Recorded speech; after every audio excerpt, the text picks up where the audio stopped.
When you think of Malibu, you think it's just about Surf's Up, or you think of the old beatnik of before, or the whole Hollywood. It's Humaliwu, and sooner or later, I think people's conscience are gonna realize this is an ancient people here in Humaliwu. This is our home, and it'll always be our home. No matter how many $1,000,000 homes you build, beneath your feet will always be the memory, the spirits, and the burials of our people. Humaliwu, like every parts of the land, is our mother. It's our land. It's our Mother Earth. And they nurture us and feed us and take care of us and teach us how to be better human beings. We're connected. We shouldn't detach ourselves from it. Somewhere along the road, we disconnected. And we need to find our way back. That way we will care more. And we care more, we'll be able to find a better way of life.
America is a foreign entity.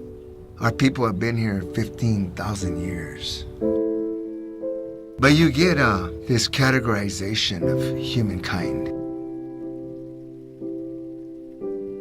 There's a divide of culture, religion, and morals and values. A form of pecking order in existence. Where you live and who are you. There's political genocides going on here in this country that was born of violence. It's very difficult to see the dark side of people's heart.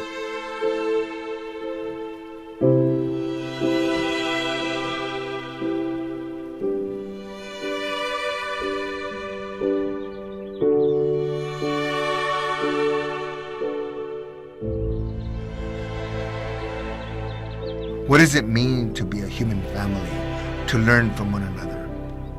Whether you're black or white or gay or straight or pretty or ugly, rich or poor. How do we learn from one another? How do we relate to the health and the spiritual wellness of our home in Humaliwu, where the waves sound loudly? The reminder of time and the pulse of life, the bloodline of our Mother Earth. The horizon of dreams, the migration of whales and dolphins, our coastal nearshore waters. We're polluting them. And we continue this selfish, insatiable appetite like junkies, fracking and drilling into our ocean and our land, and we're supposed to be okay with that. We have to be the example for our youth, our children. Here at Wistoyo Panish, or the traditional name of Lashikshi, this is a traditional village of 8,000 years of history, and you could sense and feel the ancestors here. Elders say that we arrived on the island in the fog, just like the cells of life that came from the universe, or just like the water that we're in our mothers as we're birthed into the world. Humaliwu is the home of our ancestors, and it will always be. And there's a few of us that have been trained or have been working with traditional people for many years. It's rare to see too many elders with a bone in their nose, because this represents that I'm a ceremonial elder. All these resources play a big role in our life. One of the reasons we do the corn show is to give respects to the ancestors. We believe that we always have our loved ones looking down on us.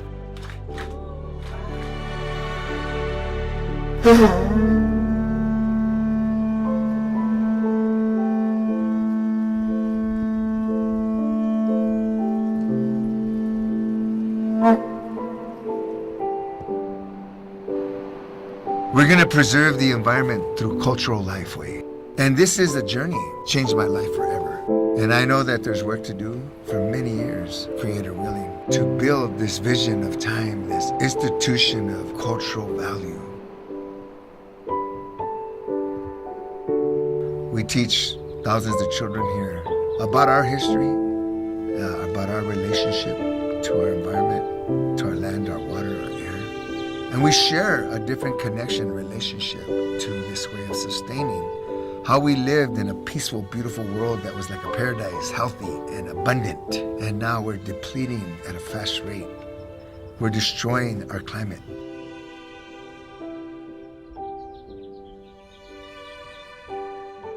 There's a challenge ahead of us when it comes to our natural world. And we need to come together. We need to start really rethinking of the spirit and the journey of a future and the health and the wellness of this world that we call home.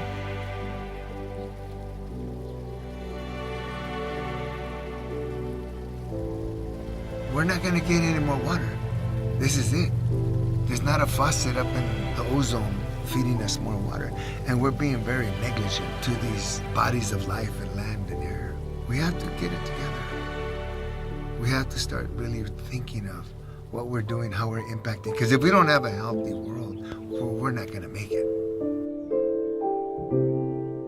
I think of my relationship to Humaliwu as a responsibility of stewardship.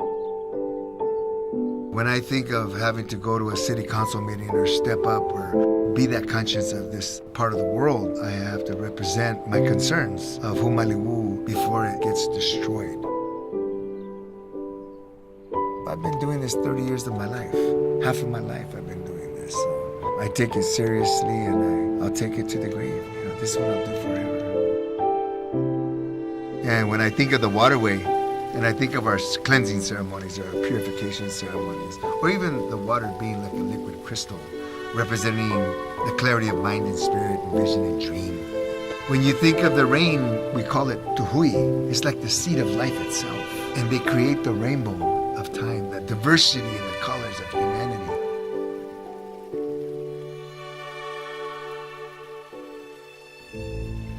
Being a maritime culture, we call this Zuma Beach, what it was the village of Sumo, abundance or plentiful. These places up and down, these different watersheds that you would find tribal outlets here and there, a connection of time.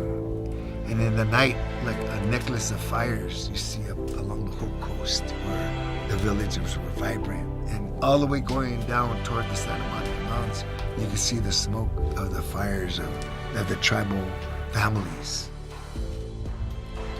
When we offer a prayer and we ask our Creator to bring that sacred fire into our life, like that altar within each and every one of us, that fire that burns within the spirit of our existence, leading the path of our journey. So we offer it by bringing it in with our language, because the sounds of our language bring together the strength of our past and our future. Everyone should learn who and what they come from. What is it that gives you that strength and the faith to face the challenges and the hurdles of life? Nurture that, what you believe, your God, your Creator, your grandfather. Find what it is. Find that sacredness, that spirit of that life that you trust. Because you're going to need it. And we should all have something that gives us that hope.